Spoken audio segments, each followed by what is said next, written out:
class 7. Let's begin new chapter, that's ratio and proportion.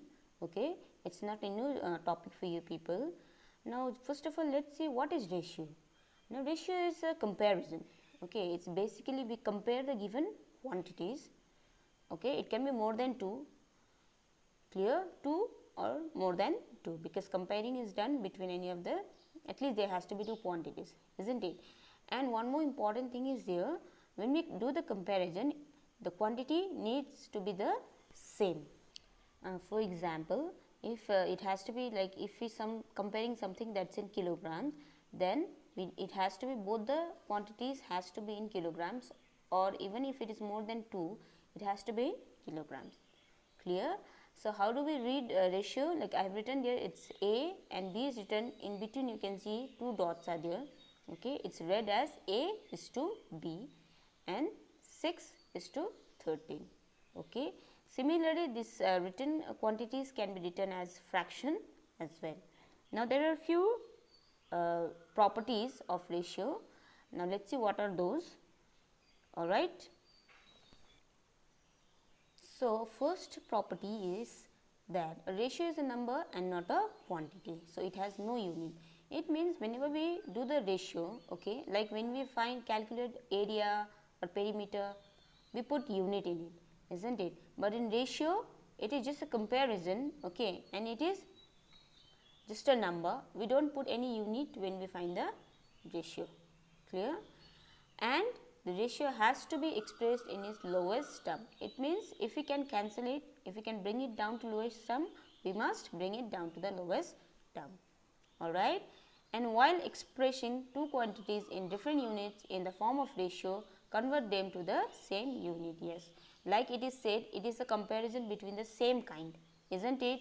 So if it's given different units, then we will first of all try to bring it down or make it into the same unit, or convert them into the same unit if it is possible, and then we will be solving it.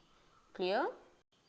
And yes, the most important thing, okay, whenever we write the ratio, okay, we have to read it, or it must be written as it is. Like in this example, you can see it's given 7:11.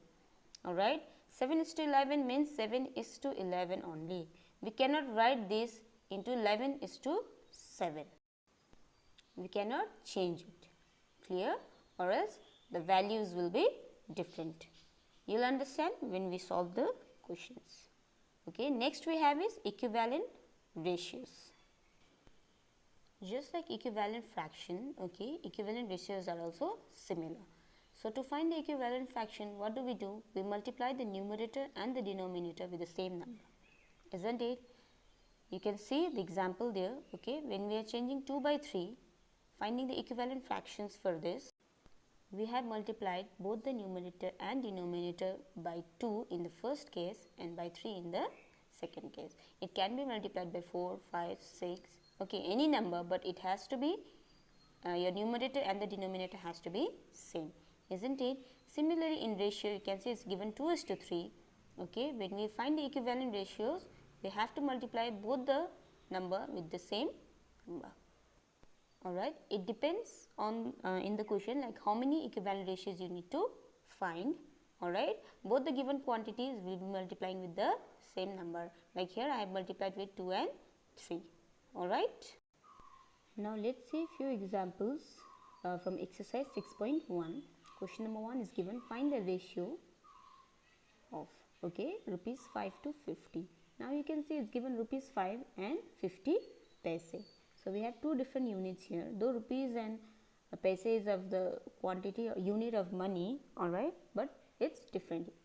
So we need to convert it into same or make it the same. Either you can change rupees to paise or paise to rupees and compare. Okay, here I am changing rupees to paise. So we all know in 1 rupees we have 100 paise, isn't it? So in 5 rupees we are going to have 500 paise. So it's given rupees 5 to 50 means 500 paise. Now rupees 5 means 500 paise to 50 paise. So when we do the calculation, 0 and 0 gets cancelled. 5 ones are 5 and 5 tens are 50. So in numerator part we have 10 and denominator part we have 1. So it means it is 10:1. Alright.